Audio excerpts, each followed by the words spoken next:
semua, selamat pagi dan salam bela negara. Bertemu lagi dalam pembelajaran pendidikan Pancasila dan kewarganegaraan. Nah, kita akan melanjutkan kembali materi sistem pemerintahan dalam studi politik dan pemerintahan pada part 2 atau jilid kedua. Nah, setelah minggu kemarin kita mempelajari di materi sebelumnya kita mempelajari pengertian pemerintahan, lalu macam sistem pemerintahan klasik, modern, lalu beserta ciri khas dari parlementer dan presidensil, maka kita akan melanjutkan ke materi yang berikutnya yakni sistem pemerintahan negara kesatuan Republik Indonesia. Nah, sedikit di materi yang sekarang akan agak historis-historis sedikit. Oke, kita lihat di sini bahwa ada 7 kunci sistem pemerintahan Indonesia sebelum amandemen dan setelah amandemen. Nah, sebelum amandemen, Indonesia adalah negara yang berdasarkan atas hukum. Jadi, hukum ada, tapi tidak bisa mengalahkan politik. Jadi, politik masih powernya lebih kuat dibandingkan hukum. Sistem konstitusional, konstitusinya ada, namun tidak terlalu mengikat gitu. Maksudnya ada, tapi tidak terlalu instrumen di bawahnya itu tidak terlalu mengikuti. Yang ketiga, kekuasaan negara yang tertinggi itu ada di tangan MPR. Jadi legislatif jauh lebih tinggi dibandingkan eksekutif. Nah, lalu yang keempat, presiden adalah penyelenggara pemerintahan tertinggi di bawah majelis. Nah, ini di bawah majelisnya itu di bawah MPR. Presiden tidak bertanggung jawab kepada DPR. Memang tidak bertanggung jawab kepada DPR, tapi bertanggung jawab kepada MPR. Nah, yang keenam, menteri negara adalah pembantu presiden dan tidak bertanggung jawab kepada DPR. Kalau sekarang kan ada DPR tuh punya tanggung jawabnya nih menteri-menteri. Tapi kalau dulu, jadi pengawasan itu DPR itu tidak punya hak pengawasan kepada menteri, hanya presidennya saja yang punya haknya itu. Lalu yang ketujuh, kekuasaan kepala negara tidak tak terbatas. Jadi ya tahu sendiri Bapak Soekarno dan Bapak Soeharto itu punya masa jabatan yang hampir lebih daripada 10 tahun semua. Dan periodenya itu begitu lama-lama banget gitu. Jadi konstitusi ada tapi tidak terlalu konkret. Jadi mengakibatkan pemimpin atau kepala negara itu berlaku sewenang-wenang. Tapi setelah masa reformasi atau amandemen, dengan beberapa kali amandemen, khususnya pada saat tahun 98 itu mulai terlihat sekali perubahan amandemennya. Yang pertama, Indonesia itu adalah negara hukum berbentuk negara kesatuan dengan prinsip otonomi yang luas. Jadi bentuknya itu adalah negara hukum, jadi harus hukum itu di atas lebih tinggi daripada politik. Lalu yang kedua, di sini ada pengakuan otonomi daerah. Kalau dulu pada saat sebelum amandemen itu tidak ada pengakuan otonomi daerah. Jadi sistemnya sentralistik, tapi setelah ada otonomi daerah yang diharapkan menjadi desentralistik. Lalu yang kedua, bentuk pemerintahan adalah republik konstitusi. Jadi bentuknya republik didasarkan pada konstitusi, yakni Undang-Undang Dasar 1945. Sistem pemerintahan sudah jelas pasti presiden, di mana presiden menjadi kepala pemerintah dan kepala negara. Nah, ini sesuai di nomor 4. Dan yang kelima, kabinet atau menteri diangkat oleh presiden dan yang bertanggung jawab kepada presiden. Kalau dulu masih ada tanggung jawab kepada kepada MPR ataupun kepada majelis, tapi setelah sekarang hanya bertanggung jawab kepada presiden. Lalu yang berikutnya keenam, parlemen terdiri atas 2. Jadi kalau yang namanya MPR itu kamar utama, tapi sebenarnya dia tuh sistemnya bikameral Indonesia tuh. Jadi di kamar utama itu di MPR itu ada 2 kamar lagi, ini ada kamar DPR dan ada kamar DPD. Dan kekuasaan yudikatif ataupun penyidak ataupun penyelesai sengketa itu dijalankan oleh yang pertama Mahkamah Agung dan badan peradilan di bawahnya, serta ada Mahkamah Konstitusi dan Komisi Yudisial. Seperti itu. Nah, untuk periodisasinya, di sini sedikit agak sejarah, di mana periodenya kita lihat dari bentuk negara, bentuk pemerintahan, sistem pemerintahan, dan konstitusi. Jadi yang sedikit agak mencolok kalau dari bentuk pemerintah, bentuk negara itu tahun 1949 sampai 1950, di mana kita menggunakan sistem serikat atau federasi, di mana ada negara-negara bagian. Dan negara-negara bagian ini yang dia memiliki senatornya masing-masing, di mana kita juga di sini mengenal ada yang namanya Perdana Menteri. Nah, ini Perdana Menteri itu pada zaman 1949 sampai 1950. Nah, kesana-kesananya mulai kesatuan, jadi tidak ada lagi yang namanya Indonesia Serikat. Nah, cuma sekarang ada sistem kesatuan tapi dengan prinsip otonomi daerah. Nah, kalau bentuk pemerintahan sebetulnya dari awal kita berdiri sampai sekarang itu republik bentuknya. Cuma di tahun 98 sampai sekarang ini ada penekanan bahwa kita adalah republik konstitusional, di mana konstitusi itu kedudukannya atau hukum itu jauh lebih tinggi dibandingkan politik. Sedangkan kalau sebelum-sebelumnya itu ya udah bentuknya republik tapi kedudukan politik jauh lebih kuat dibandingkan hukum. Nah, kalau sistem pemerintahannya ini parlemen. Nah, yang agak mencolok lagi adalah parlementer semu. Jadi tahun 1949 sampai 1950 ini kita mengenal sistem campuran. Nah, campuran ini di mana republik parlementer. Jadi presidennya waktu itu Bapak Soekarno yang menjadi simbol dan ada perdana menteri sebagai kepala pemerintahan. Namun tidak berhasil. Setelah tidak berhasil itu berubah lagi menjadi parlementer. Parlementernya tidak ini tapi total parlementer. Nah, parlementer ini benar-benar berubah terus-menerus. Jadi kalau di semu ini presiden masih ada campur tangannya lah dikit. Kalau ini betul-betul presiden itu Pak Soekarno itu hanya menjadi simbol. Nah, sedangkan Perdana Menteri lah yang mengambil alih seluruh kegiatan. Setelah tahun 1959, yakni pada saat beresnya tragedi G30 SPKI, mulailah berubah lagi menjadi presidensil dan sampai sekarang.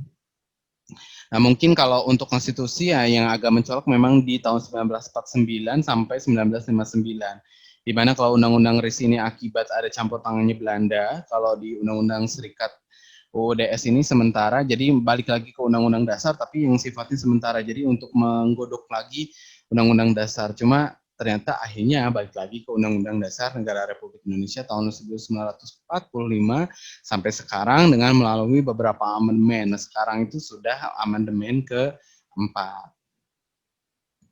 Nah, ini adalah amandemen-amandemen setelah reformasi.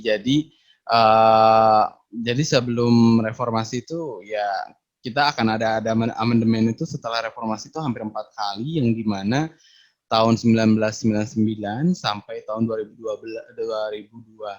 Jadi kalau tahun 1999 tadi ini lebih untuk membatasi presiden. Jadi presiden itu hanya bisa 5 tahun dengan masa jabatan untuk 1 kali masa jabatan, tapi nanti dirubah lagi menjadi 2 kali. Lalu di tahun 2002 menghasilkan peraturan bahwa semua anggota MPR itu diangkat oleh melalui pemilu MPR. Jadi kalau dulu tuh ada dua fungsi ABRI. Nah, jadi dulu tuh MPR tuh ada jalur TNI dan jalur Polri. Jadi tidak melalui pemilihan. Nah, itu dianggap sebagai dua fungsi ABRI. Jadi ABRI itu tidak boleh memiliki campur tangan dengan politik.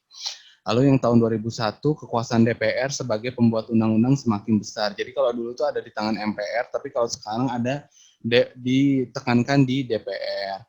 Nah, lalu yang berikutnya tahun 2002 ini ada lahirnya Mahkamah Konstitusi, terus penerapan otonomi daerah, pembagian parlemen menjadi bicameral setelah adanya DPD masuk.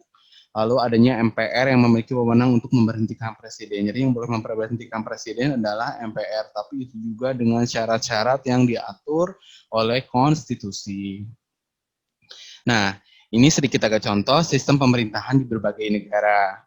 Yang pertama mungkin United Kingdom. Nah, ini bentuk negaranya adalah federal. Jadi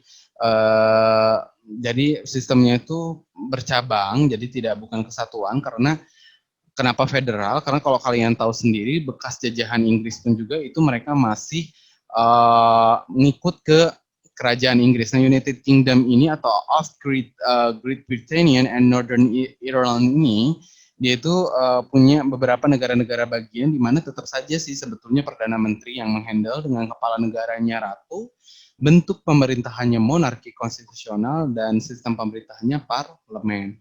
Nah, ideologinya adalah konservatif dan liberal, jadi bebas tapi masih cenderung lebih ke adat dan istiadat kerajaannya masih kuat. Ini terlihat sekali dengan adat dan etikanya kerajaan Inggris itu sangat ketat. Nah, ini Amerika. Nah, kalau Amerika ini bentuk negaranya federal karena ada negara bagian-bagian juga di dalam itu. Cuma bedanya bentuknya republik. di mana United States of America ini kepala negara dan kepala pemerintahnya sama-sama oleh presiden, dan bentuk pemerintahnya republik konstitusional di mana dikendalikan oleh konstitusi. Konstitusi Amerika itu terkenal banget tebal gitu. Dan di sini sistemnya adalah presidensial dengan ideologinya adalah liberal, karena kita tahu sendiri bahwa masyarakat Amerika itu sangat bebas. Nah, Emperor of Japan. Nah, Emperor of Japan ini bentuk negaranya adalah kesatuan, dengan kepala negaranya itu adalah kaisar, nah kepala pemerintahannya adalah Perdana Menteri. Kalau Perdana Menteri yang sekarang yang kemarin baru mengundurkan diri atau Bapak Shinzo Abe. Dan sekarang bentuk pemerintahannya monarki konstitusional, di mana walaupun bentuknya kerajaan tapi dibatasi oleh konstitusi.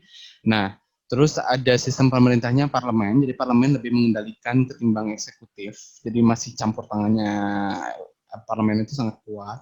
Dan ideologinya ada Hokkaido dan liberal, atau sebenarnya lebih ke kebebasan tapi menggunakan asas-asas tradisi Kejepangan. Nah, Republic of Franchise. Nah, Republik Prancis ini bentuknya adalah kesatuan, dan ini adalah bentuk sistem pemerintahannya adalah campuran, karena kita lihat sendiri kepala negaranya presiden, tapi kepala pemerintahannya ada Perdana Menteri, dan bentuk pemerintahannya republik, biasanya republik parlementer, sorry ini kurang, harusnya republik parlementer. Ciri khas campuran itu bentuk pemerintahnya pasti republik parlementer. Ideologinya liberal, karena tahu sendiri ada asas di Prancis itu liberté, égalité, dan fraternité. Jadi liberté-nya itu adalah kebebasan.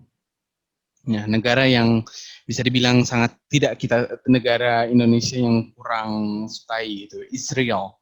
Bacanya bukan Israel tapi Israel. Nah, di Israel sendiri ini bentuk negaranya kesatuan, dan dia juga menerapkan sistem campuran, jadi republik parlementer, di mana ada kepala negaranya presiden, tapi di sini ada kepala pemerintahnya perdana menteri, yakni Bapak Benjamin Netanyahu. Dan di sini juga parlemennya itu sangat kuat, di mana di situ Knis atau parlemennya itu memfilter semua kebijakan-kebijakan negara. Nah, ideologinya adalah Zionisme, di mana Zion itu, jadi Zionisme ini sebenarnya adalah sedikit agak beda sama Yahudi. Jadi kalau Yahudi itu agak lebih universalnya, tapi kalau Zionis ini jadi memang seperti sebuah kelompok yang ingin memenangkan dunia gitu. Nah, itu jadi dengan tekanan dengan pandangan-pandangan kepada Zion. Jadi kepada nilai-nilai keyahudian. Nah, ini negara yang sering juga menjadi ini adalah People's of Republic of China.